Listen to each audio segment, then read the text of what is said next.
Share மார்க்கெட்டில் invest பண்ணி நிறைய சம்பாதிக்கணும் அப்படிங்கிற ஆசை வந்து நிறைய பேருக்கு இருக்குது. ஆனால் எல்லாராலையும் சம்பாதிக்க முடியுது அப்படின்னு கேட்டிங்கன்னா இல்லைங்கிறது தான் பதில். அதுக்கான காரணம் என்னன்னா சில மிஸ்டேக்கை நம்ம பண்ணிடுறோம் அப்படிங்கிறது தான். ஸோ பேசிக்காக, அதாவது புதுசாக ஷேர் மார்க்கெட்டில் என்ட்ரி ஆகிறவங்க பேசிக்காக என்னென்ன மிஸ்டேக் பண்ணுறாங்கிறத பற்றி தான் இந்த வீடியோவில் நம்ம கம்ப்ளீட்டாக பார்க்க போகிறோம். ஸோ இந்த வீடியோ வந்து கிட்டத்தட்ட பிகினருக்கான வீடியோ தான் இருக்க போகுது. அதனால் நான் ஷேர் மார்க்கெட்டில் பயங்கர புலி, என்னால் இந்த 8 நிமிஷம் வீடியோ பார்க்குற டைமில் கூட ஒரு 8000 கோடி ரூபா சம்பாதிச்ச முடியும் அப்படின்னு நினைக்கிறவங்களுக்கு இந்த வீடியோ வந்து ஒர்க் அவுட் ஆகாது. ஓகேவா? அதே நேரத்தில் ஷேர் மார்க்கெட்டில் பயங்கர புலியாக இருக்கிறவங்கலாம் இந்த மிஸ்டேக்கில் நம்ம பண்ணியிருக்கோமா இல்லையா அப்படின்னு செக் பண்ணிக்கணும்னு நினச்சிக்கங்க. அதுக்கு உங்களுக்கு டைம் இருந்துச்சுன்னா இந்த வீடியோவை நீங்கள் கண்டினியூவாக பாருங்கள்.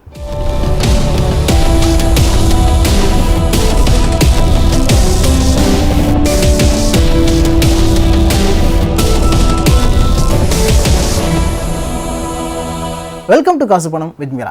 சின்ன வயசில் நம்ம அப்பா அம்மா சொல்லிக் கொடுத்தா இருக்கட்டும், இல்லை ஸ்கூலில் சொல்லிக் கொடுத்தா இருக்கட்டும், சைக்கிள் ஓட்டுறோமா, சைக்கிள் ஓட்டணும்னா கீழே விழுந்து அடிப்பட்டாதான் சார் அவனுக்கு புத்தி வரும். அப்போ தான் அடுத்த வாட்டி வந்து அந்த மாதிரி கீழே விழ மாட்டான், எப்படி ஓட்டணும்னு கற்றுப்பான். ஸோ அடி வாங்காமல் எந்த பிள்ளையும் வந்து ஒழுங்காக படிக்காது அப்படிம்பாங்க. மிஸ்டேக் பண்ணாமல் கற்றுக்க முடியாது அப்படிங்கிறது ஓகே தான். ஆனால் நம்ம கஷ்டப்பட்டு சம்பாதிச்ச காசை ஒரு இடத்துல போட்டு அதில் வந்து மிஸ்டேக் பண்ணி அதுக்கு பிறகு அந்த பணம்லாம் லாஸ் ஆன பிறகு கற்றுக்கிட்டு என்ன பிரயோஜனம்? வேஸ்ட் இல்லை. அதனால தான் கொஞ்சம் இறங்குறதுக்கு முன்னாடியே இதில் என்ன ஆழம் இருக்குது, என்ன தூரம் இருக்குது அப்படிங்கிறதெல்லாம் வந்து கொஞ்சம் தெரிஞ்சுக்கிட்டோம்னா அந்த பேசிக்கான மிஸ்டேக் எல்லாம் நம்ம வந்து அவாய்ட் பண்ணலாம். ஓகேவா? அதுக்காக தான் இந்த வீடியோ. ஃபர்ஸ்ட் விஷயம் என்னன்னா, ஸ்பெகுலேஷனுக்கும் இன்வெஸ்ட்மெண்ட்டுக்கும் இருக்கக்கூடிய வித்தியாசம் என்னங்கிறத நம்ம தெரிஞ்சுக்கலாம். இன்வெஸ்ட்மெண்ட் அப்படிங்கிறது நாம் முதலீடு பண்ணுறது. ஆனால் ஸ்பெகுலேஷனையும் என்ன பண்ணுவாங்கன்னா சில பேர் வந்து முதலீடுன்னு நினச்சிப்பாங்க. அதாவது இன்வெஸ்ட்மெண்ட்டுன்னா இந்த அசெட், ஒரு அசெட் கிளாஸில் நீங்கள் இன்வெஸ்ட் பண்ணுறீங்க, அது வந்து ஒரு குறிப்பிட்ட நாளில் இவ்வளோ ரிட்டர்ன் கொடுக்கும், இல்லை அஷ்யூர்டாக இந்த அளவுக்கு ரிட்டர்ன் கிடைக்கும் அப்படின்னு எதிர்பார்த்து நம்பிக்கையோடு பண்ணுறது இன்வெஸ்ட்மெண்ட். அதே நேரத்தில் ஒரு ஷேருடைய விலை நல்லா ஏறுது, இல்லை என்னுடைய ஃப்ரெண்டு வாங்கி வச்சிருக்காரு, இல்லை அந்த யூடியூப் வீடியோவில் பார்த்தா அதை வந்து வாங்க சொன்னாங்க அப்படின்னு சொல்லிட்டு ஒரு ஷேரில் போயிட்டு நீங்கள் இன்வெஸ்ட் பண்ணுறதெல்லாம் இன்வெஸ்ட்மெண்ட் கேட்டகரிக்குள்ளே வராது. ஏன்னா அதை பற்றி உங்களுக்கு நாலேஜ் இல்லாமல் நீங்கள் இன்வெஸ்ட் பண்ணுறீங்க. அப்படி நாலேஜ் இல்லாமல் இன்வெஸ்ட் பண்ணக்கூடிய எல்லாத்தையுமே நம்ம என்ன சொல்லலாம்னு பார்த்தீங்கன்னா ஸ்பெகுலேஷன் அப்படின்னு சொல்லலாம். எப்படி வந்து ஒரு கேசினோ விளையாட்டில் நீங்கள் பணத்தை கொண்டு போய் போட்டுட்டு இந்த நம்பரில் வந்தால் நமக்கு காசு வந்துடும், இல்லை குதிரையில் பணத்தை கட்டிட்டு இந்த குதிரை நமக்கு நம்பர் அடித்து கொடுத்துரும் அப்படின்னு நினச்சிக்கிட்டு இருக்கோமோ அந்த மாதிரியான வேலை தான் வந்து ஸ்பெகுலேஷன் அப்படிங்கிறது. ஸோ ஒரு ஷேர் பற்றி ஃபண்டமெண்டல் அனாலிசிஸ் பண்ணாமல், டெக்னிக்கல் அனாலிசிஸ் பண்ணாமல் தெரியாத ஒரு ஷேரில் நீங்கள் இன்வெஸ்ட் பண்ணுறது இன்வெஸ்ட்மெண்ட் கிடையாது, அது கைண்ட் ஆஃப் ஸ்பெகுலேஷன். கிட்டத்தட்ட அது கேம்பிளிங்கில் தான் சேரும். சப்போஸ் வந்து உங்களுக்கு ஃப்ளூக்கில் அடிச்சிருச்சு, நல்ல அமௌண்ட்டு கிடச்சிருச்சு, ரிட்டர்ன் வந்துருச்சு அப்படின்னா சந்தோஷப்படுவீங்க. ஆனால் நெக்ஸ்ட் டைம் வந்து அதே மாதிரி அதே பேட்டர்ன் நீங்கள் ஃபாலோ பண்ணும்போது ஃபெயிலியர் ஆகிறதுக்கான வாய்ப்புகள் நிறைய இருக்குது. அதை நீங்கள் இன்வெஸ்ட்மெண்ட் அப்படின்னு எடுத்துக்காதீங்க, அது ஸ்பெகுலேஷன். ஆனால் ஸ்பெகுலேஷன் எப்போ பண்ணலான்னு பார்த்தீங்கன்னா, ஒரு குறிப்பிட்ட பர்சன்டேஜ் உங்கள் போர்ட்ஃபோலியோ இருக்குது, ஒரு போர்ட்ஃபோலியோவில் வந்து ஒரு 1 லட்ச ரூபா நீங்கள் இன்வெஸ்ட் பண்ணுறது எடுத்து வச்சிருக்கீங்கன்னா அதில் ஒரு 5000 10,000 இந்த மாதிரி நீங்கள் ஸ்பெகுலேஷனில் போட்டு சும்மா விளையாடி பார்க்கலாம், வருதா இல்லையா பார்ப்போம் அப்படின்ட்டு. பட் எல்லா பணத்தையும் முதலில் கொண்டு போய் போடக்கூடாது.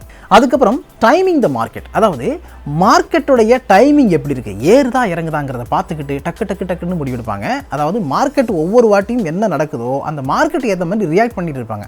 அந்த மாதிரி ரியாக்ட் பண்ணுறது ரொம்ப ரொம்ப தப்பு. இதை தான் வந்து வாரன் பஃபெட்லேருந்து நிறைய பேர் சொல்லியிருக்காங்க. ஏன் மார்க்கெட் டைமிங்கை பொறுத்து நம்ம இன்வெஸ்ட் பண்ணுறதோ இல்லை வந்து ஸ்டாக்கை விற்கிறதோ தப்பு அப்படின்னா, இந்த உலகத்தில் இதுவரைக்கும் யாராலையுமே மார்க்கெட்டை 100% கரெக்டாக கெஸ் பண்ணின ஆட்களே கிடையாது அப்படின்றாங்க. அக்யூரேட்டாக கெஸ் பண்ணது இல்லைங்கிறத தாண்டி அக்யூரேட்டாக கெஸ் பண்ணவே முடியாது அப்படிங்கிறது தான் உண்மை. இதை தான் வந்து பல மார்க்கெட் எக்ஸ்பர்ட்ஸ், அதாவது நேர்மையான மார்க்கெட் எக்ஸ்பர்ட்லாம் சொல்லிக்கிட்டு இருக்காங்க. பட் உங்ககிட்ட காசு சம்பாதிக்கணும்னு நினைக்கிற புரோக்கர்ஸ்லாம் இருப்பாங்க தெரியுமா, அவங்க இதில் போடுங்க வரும் அப்படின்ற மாதிரி சொல்லிடுவாங்க. அதே நேரத்தில் சில பேர் என்ன சொன்னாங்கன்னா, நான் சில ஹிஸ்ட்ரியெல்லாம் வச்சிருப்பாங்க, சக்ஸஸ் ஸ்டோரிலாம் வச்சிருப்பாங்க. நான் இந்த இடத்துல சொன்னேன், 2018 சொன்னது நடந்துச்சு, 2020 சொன்னது நடந்துச்சு, இப்போ பார்த்தியா அதே மாதிரி நடக்கும் அப்படின்ற மாதிரி சொல்லுவாங்க. ஆனால் அதுக்கு முன்னாடி வந்து பல வருடங்கள் என்ன பண்ணுறோம்னு பார்த்தீங்கன்னா நிறைய மிஸ்டேக்லாம் பண்ணியிருப்பாங்க, நிறைய தவறுகளாகலாம் சொல்லியிருப்பாங்க. ஆனால் அந்த தப்பையெல்லாம் அவங்க கண்ணு காட்ட மாட்டாங்க. எப்போயோ ஒரு தடவையோ 2 தடவையோ 3 தடவை வந்து அவங்க சொன்னது ஒரு ஃப்ளோக்கில் நடந்திருக்கும். அந்த நடந்த விஷயங்களை அடிப்படையாக வச்சுக்கிட்டு அதை எக்ஸாம்பிளாக அவங்களுக்கு காமிச்சிக்கிட்டு நான் சொன்ன நடந்துருச்சு நம்புங்க தம்பி அப்படின்னு சொல்லுவாங்க. பட் அந்த மாதிரி ஆட்களை நீங்கள் நம்பாதீங்க. நீங்கள் அனலைஸ் பண்ணுங்கள். உங்களுக்கு தெரிஞ்ச நாலேஜுக்கு என்ன பண்ண முடியுமோ அப்படிங்கிறது நீங்கள் அனலைஸ் பண்ணுங்கள். வெப்சைட்ஸ் நிறைய இருக்குது. எப்படி வந்து ஒரு கம்பெனியுடைய ஃபண்டமெண்டல் அனலைஸ் பண்ணணும் அப்படின்ட்டு, எப்படி டெக்னிக்கல் அனலைசிஸ் பண்ணணும் அப்படின்ட்டு, அதை எல்லாத்தையும் படித்து கற்றுக்கிட்டு ஒரு கம்பெனி பற்றி நீங்கள் அனலைஸ் பண்ணிவிட்டு அதுக்கப்புறமா அந்த முடிவை எடுங்க. அதனால் யாரோ சொல்கிறாங்கன்னு கேட்டுட்டு அந்த விஷயங்கள்லாம் பண்ணாதீங்க. இதில் முக்கியமான மேட்டர் என்னென்னா, மார்க்கெட்டுக்கு ஏற்றபடி நீங்கள் ரியாக்ட் பண்ணாதீங்க. அதாவது மார்க்கெட் திடீர்னு டவுன் ஆகுது, கரெக்ஷன் வருது அப்படிங்கிற டைமில் ஐயோ கரெக்ஷன் ஆகுதே அப்படின்னு சொல்லிட்டு அவ்வளோதான் இந்த ஸ்டாக்கெல்லாம் நம்ம வச்சுருந்தோம் நஷ்டமாகிடும்னு சொல்லிட்டு விற்கிறது.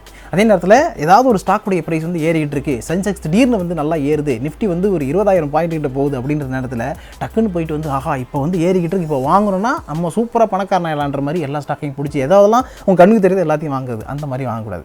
ஏன்னா அடுத்த கொஞ்ச நாளில் நீங்கள் ஏறும்னு நினச்சி வாங்கினதெல்லாம் டக்குன்னு டவுன் ஆகும். அதே மாதிரி நீங்கள் இறங்கும்னு நினச்சி விற்றது எல்லாமே திருப்பி வந்து ஏற ஆரம்பிக்கும். அப்போ என்ன பண்ணுவீங்கன்னா, ஏற்கனவே இருந்ததை நீங்கள் விற்றுருப்பீங்க அண்ட் சில ஸ்டாக் வந்து ஏறுதுன்னு நீங்கள் வாங்கியிருப்பீங்க.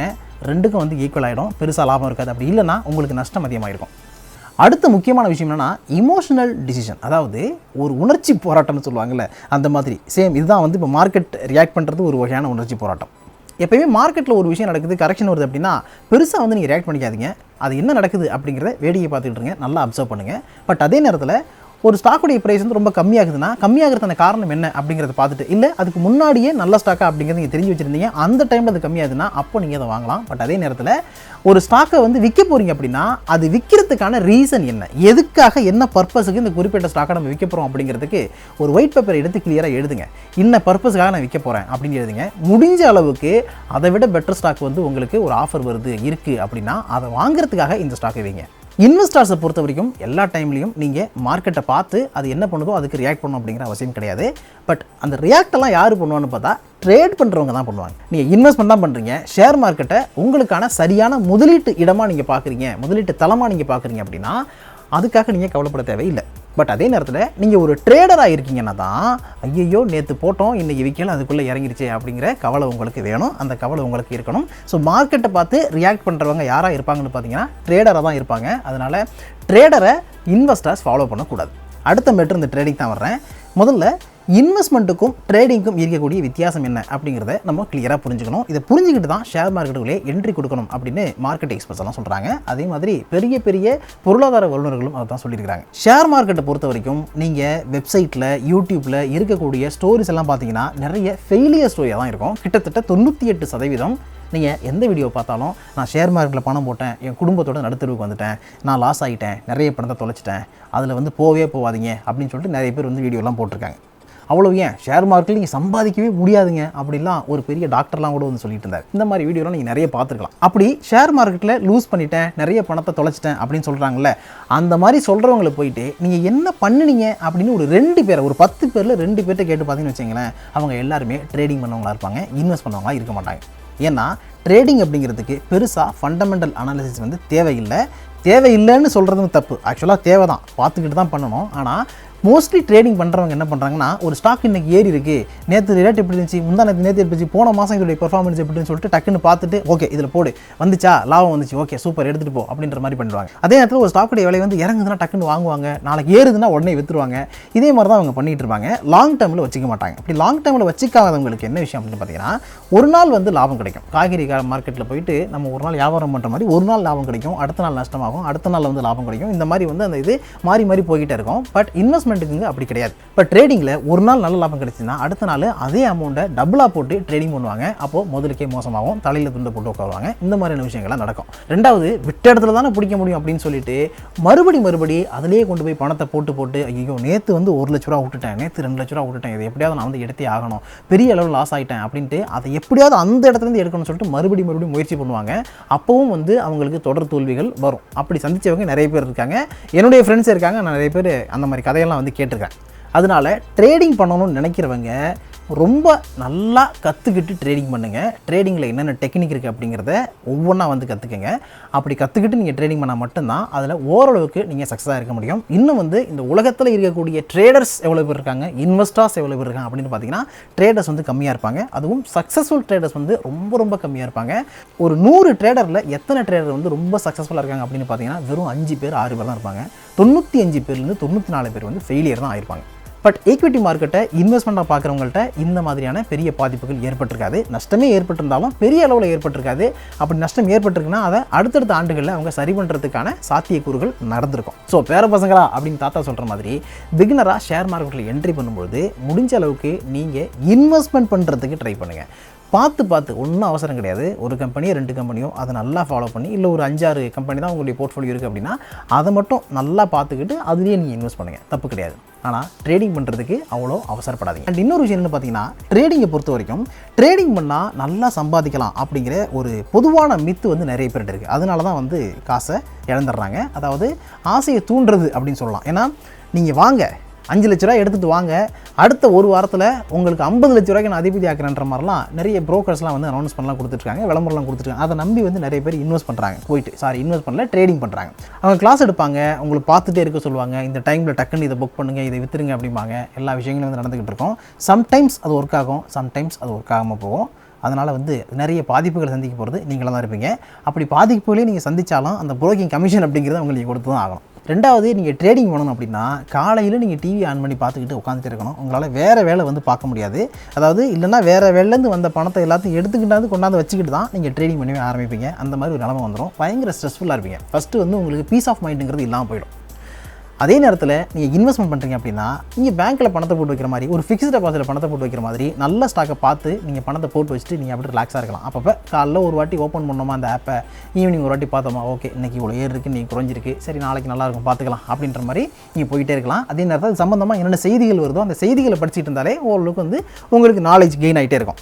இப்போ நான் சொல்கிற விஷயங்கள் எல்லாமே ஓரளவுக்கு வந்து இந்த ஷேர் மார்க்கெட் எப்படி ஒர்க் ஆகுதுங்கிறத எனக்கு தெரியும். புல் மார்க்கெட்னா என்ன, பியர் மார்க்கெட்னா என்னன்னு தெரியும். அப்படின்னு நினைக்கிறவங்க இந்த மாதிரியான இண்டிவிஜுவல் ஸ்டாக்கெல்லாம் போயிட்டு இன்வெஸ்ட் பண்ணலாம். அதே நேரத்தில் ட்ரேடிங் பண்ணுறதுக்கு அந்த டெக்னிக்கலாக என்ன இருக்குங்கிறத கற்றுக்கிட்டு பண்ணலாம். இன்னும் சொல்லணும் அப்படின்னா, நீங்கள் இண்டிவிஜுவல் ஸ்டாக்ஸ்லாம் இன்வெஸ்ட் பண்ணி நல்லா வந்து சேல் பண்ணியிருக்கீங்க, நல்ல ப்ராஃபிட் எடுத்திருக்கீங்க, ஒரு 2-3 வருஷத்துக்கு நீங்கள் பண்ணிட்டீங்க அப்படின்னா அதுக்கப்புறமா ட்ரேடிங்கிற விஷயத்துக்கு போகலாமா வேணாமாங்கிறத நீங்கள் யோசிக்கலாம். ஸோ ஒரு 2-3 வருஷம் நீங்கள் சக்ஸஸ்ஃபுல்லாக இன்வெஸ்ட் பண்ணி சம்பாரிச்ச பிறகு அதுலேருந்து ஒரு நல்ல ரிட்டர்ன் கிடச்சிருக்குல்ல, அந்த ரிட்டனை திருப்பி இன்வெஸ்ட் பண்ணுவீங்களே. அப்படி இன்வெஸ்ட் பண்ணும்போது உங்களுடைய போர்ட்ஃபோலியோவில் ரிஸ்க் எடுக்கிறதுக்காக ஒரு பர்சன்டேஜ் நீங்கள் கிரியேட் பண்ணி வச்சுங்க. அதாவது என்கிட்ட 1 லட்ச ரூபா இருக்குது, ஒரு 10,000 நான் ரிஸ்க் எடுக்கிறதுக்காக பயன்படுத்த போகிறேன், 10,000 வச்சு நான் ட்ரேட் பண்ணி பார்க்க போகிறேன் அப்படின்னு இந்த 10,000 ஸ்பெக்குலேட் பண்ணுங்கள், ட்ரேட் பண்ணி ஆரம்பிங்க. அப்படி இருக்கும்பொழுது வந்தால் மலை போனால் அப்படின்ற மாதிரி நீங்கள் வந்து ஒரு காசு இருக்குது, அந்த பணத்தை வந்து போடலாம்னு நினச்சிங்கன்னா அதை கொண்டு போய் நீங்கள் ட்ரேடிங் பண்ணி செக் பண்ணி பார்க்கலாம். அப்படி செக் பண்ணி பார்த்து உங்களுக்கு நல்ல லாபம் வந்துச்சுன்னா லாபம் தான். அதே நேரத்தில் நஷ்டமாச்சுன்னா பெருசாக வந்து நீங்கள் கவலைப்பட தேவையில்லை. ஓகேவா? ஸோ இந்த பேட்டர்னை வந்து ஃபாலோ பண்ணுங்கள். நிறைய வீடியோஸில் இது அடிக்கடி நான் ஏன் சொல்லிக்கிட்டே இருக்கேன் அப்படின்னு பார்த்தீங்கன்னா, எனக்கு தெரிஞ்ச நிறைய நண்பர்களே ட்ரேடிங் பண்ணி நிறைய பணத்தை லூஸ் பண்ணியிருக்காங்க. பட் இன்வெஸ்ட்மெண்ட் பண்ணவங்க வந்து நல்லா இருக்கிறாங்க அப்படிங்கிறதுனால தான். இன்னும் சொல்ல போனால் ஒரு க்ளோஸ் ஃப்ரெண்டு ஒருத்தர் கிட்டத்தட்ட ஒரு 15-20 லட்ச ரூபாயை ட்ரேடிங் பண்ணி விட்டுட்டார். அதனால் ஒரு குடும்பத்திலே பயங்கர பிரச்சனை. இப்போ நான் சொல்கிற விஷயங்கள் எல்லாமே ஓரளவுக்கு ஸ்டாக் மார்க்கெட் பற்றி கொஞ்சம் நாலேஜ் இருக்குது. அதாவது புல் மார்க்கெட்னா என்ன, பியர் மார்க்கெட்னா என்ன, எப்படி வந்து ஷேர் மார்க்கெட் ஒர்க் ஆகுது அப்படிங்கிற சில விஷயங்கள் உங்களுக்கு தெரிஞ்சிருக்கு அப்படின்னா நீங்கள் இண்டிவிஜுவல் ஸ்டாக்குக்கு உள்ளே போகலாம். பட் அதே நேரத்தில் சுத்தமாக வந்து நமக்கு ஷேர் மார்க்கெட் பற்றி ஐடியாவே இல்லைங்க அப்படின்னு நினைக்கிறவங்க அதுக்கு முன்னாடி ஒரு ஸ்டெப்பாக, அதாவது குளத்தில் இறங்குறதுக்கு முன்னாடி அப்படியே கொஞ்சம் குனிஞ்சு தண்ணியை பார்ப்போம் தெரியுமா, தண்ணியை பார்த்துட்டு இந்த குளத்தில் இறங்கலாமா, அந்த ஆற்று இறங்கலாம் யோசிப்போம்ல, அந்த மாதிரி நீங்கள் இறங்கணும்னு நினைக்கிறவங்க என்ன பண்ணலாம்னு பார்த்தீங்கன்னா இண்டெக்ஸ் ஃபண்ட் சைடு நீங்கள் போயிடலாம். ஏன்னா இண்டெக்ஸ் ஃபண்டை பொறுத்த வரைக்கும் உங்களுக்கு பெரிய அளவு பாதிப்பு இருக்காது. அதே நேரத்தில் ஒரு குறிப்பிட்ட பர்சன்டேஜ் ரிட்டர்ன் கிடைக்கும் அப்படின்னு சொல்கிற அளவுக்கு அஷ்யூர்டாக சொல்கிற அளவுக்கான ரிட்டர்ன் வந்து கண்டிப்பாக இருக்கும். ஸோ ஃபஸ்ட்டு வந்து இண்டெக்ஸ் ஃபண்டில் இன்வெஸ்ட் பண்ணுங்கள். இண்டெக்ஸ் ஃபண்டில் இன்வெஸ்ட் பண்ண ஆரம்பித்த பிறகு சில பேசிக்கான விஷயங்கள்லாம் உங்களுக்கு தெரிய ஆரம்பிக்கும். அப்படி தெரிய ஆரம்பிக்கும் பொழுது அதுக்கப்புறமா நீங்கள் இண்டிவிஜுவல் ஸ்டாக்கை பிக் பண்ணலாங்கிற ஒரு ஐடியாவுக்கு வாங்க.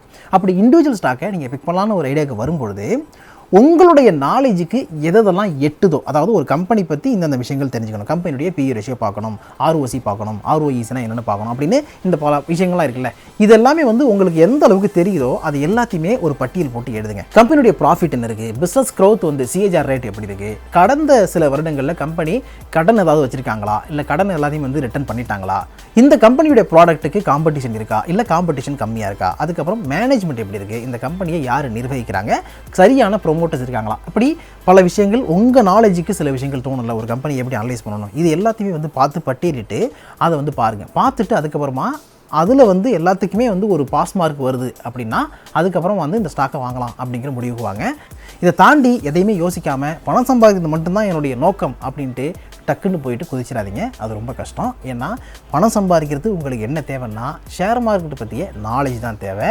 பணம் சம்பாதிக்கிறது நீங்கள் எப்போ வேணாலும் சம்பாதிக்கலாம். Okay, so knowledge is your wealth. So knowledge is your wealth அப்படிங்கிறத எப்பவுமே மைண்டில் வச்சுக்கோங்க. ஷேர் மார்க்கெட்டில் மட்டும் கிடையாது, எல்லா இடங்கள்லையுமே உங்களுக்கு நாலேஜ் இருந்துச்சுன்னா நீங்கள் டெவலப் ஆகிடுவீங்க அப்படிங்கிறது தான் விஷயம். அண்ட் இந்த வீடியோ உங்களுக்கு பிடிச்சிருக்குன்னு நினைக்கிறேன். பிடிச்சிருந்தா நிறைய பேருக்கு ஷேர் பண்ணுங்கள். அதே மாதிரி சப்ஸ்கிரைப் பண்ணியும் பிரீமியம் சப்ஸ்கிரைபர் எல்லாருக்கும் கோடான கூடிய நன்றிகள். அண்ட் காவேரி நியூஸ் சேனலில் சப்ஸ்கிரைப் பண்ண இருந்தீங்கன்னா பண்ணிவிட்டு அந்த பெல்லைக்கானே ப்ரெஸ் பண்ணுங்கள். அதே மாதிரி நம்ம காசு பணம்ங்கிற ஒரு டெலகிராம் சேனல் ஓப்பன் பண்ணிருக்கோம். ஷேர் மார்க்கெட் பற்றி நிறைய விஷயங்கள் அதில் பேசிக்கிட்டு இருக்கோம். அந்த சேனலில் நீங்கள் சப்ஸ்கிரைப் பண்ணணும், ஜாயின் பண்ணணும் அப்படின்னு நினச்சிங்கன்னா கீழே லிங்க் இருக்குது, லிங்கை கிளிக் பண்ணி ஜாயின் பண்ணுங்கள். தேங்க்யூ.